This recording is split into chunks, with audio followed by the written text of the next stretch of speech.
Hi friends, இது Thursday ஈவினிங்க்கான routine video தான்.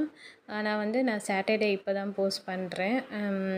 ஏன்னா வேலை கொஞ்சம் அதிகமாகவே இருந்தது. நேற்று ஃப்ரைடேவும் வேலையாக இருந்தது. அதனால தான் வீடியோ அவ்வளோவா போட முடியல.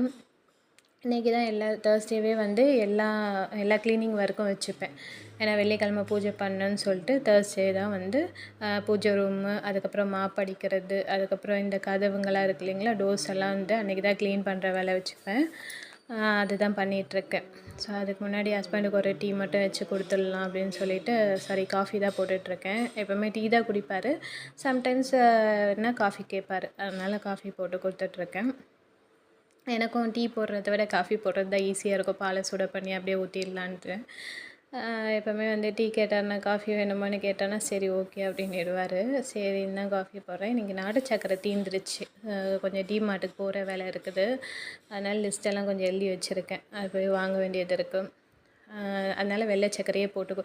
மோஸ்ட்லி வெள்ளை சர்க்கரை நாங்கள் ஏதாவது ஸ்வீட் பண்ணும்போது தான் யூஸ் பண்ணுவேன். காஃபி டீக்கெல்லாம் யூஸ் பண்ண மாட்டேன். காலி ஆயிடுச்சுன்னா ஒரு வேளைக்கு மட்டும் போட்டுக்க வேண்டியது தான், என்ன பண்ணுறதுன்னு சொல்லிட்டு. ஆனால் நான் வெள்ளை சர்க்கரை தொட மாட்டேன், அவருக்கு மட்டும் கொடுத்துருவேன்.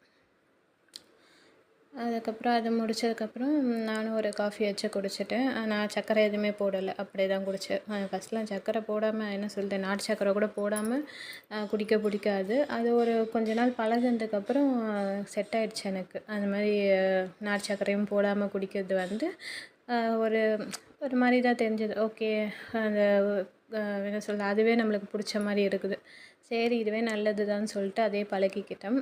அப்புறம் டோர்ஸ் க்ளீன் பண்ணுறேன். சும்மா தண்ணியில் கொலினி கொஞ்சம் ஊற்றிட்டு ஒரு லிக்விடு, அந்த ப்ளூ கலரில் இருக்கும் இல்லைங்களா அந்த பாட்டில், அந்த கொலினி லிக்விடு கொஞ்சம் 2 ட்ராப் ஊற்றிட்டு தண்ணியை ஊற்றி அதில் டிப் பண்ணி தொடச்சிட்டே வந்துடுவேன். நல்லாயிருக்கும் அந்த லிக்விடு. அது என்னென்னா நம்மளுக்கு அந்த ஒரு மாதிரி மண் அப்படியே அச்சு வச்ச மாதிரி இருக்கும் நம்ம டோர்ஸ்லலாம். சும்மா நம்மளுடைய கை படும்போது அந்த அச்சு அதெல்லாம் இருக்கும். அதனால் அதெல்லாம் அந்த கார்னரு, இந்த ஓரம்லாம் உள்ள அந்த தூசிங்களெல்லாம் நல்லா டீப் க்ளீன் பண்ணி கொடுத்துடும். மாதத்துக்கு ஒரு தடவை பண்ணால் போதும் இந்த லிக்விடை ஊற்றிட்டு. அது வாரம் பண்ண மாட்டேன். மாதத்துக்கு ஒரு தடவை க்ளீன் பண்ணிப்பேன் டோர்ஸ் மட்டும். வெளி டோர்ஸு, அதுக்கப்புறம் கிச்சனு எல்லாமே ஒரே நாளே க்ளீன் பண்ணிவிடுவேன். அதை அப்படியே பளிச்சுன்னு ஆகிடும். அதுக்கப்புறம் கொஞ்சம் ஜன்னல்லேருந்து வர தூசி பட அந்த தூசி படிஞ்ச மாதிரி நம்மளுக்கு காட்டும். அதுக்கப்புறம் அந்த மேலே தாப்பால் போடுறோம் பாருங்கள், அந்த இடத்துலையும் நல்லா க்ளீன் பண்ணிக்கணும். அப்புறம் ஃப்ரிட்ஜு, வாஷிங் மிஷினு எல்லாமே க்ளீன் பண்ணிவிடுவேன், தொடச்சி விட்ருவேன். ஸோ இது எல்லாமே அப்படியே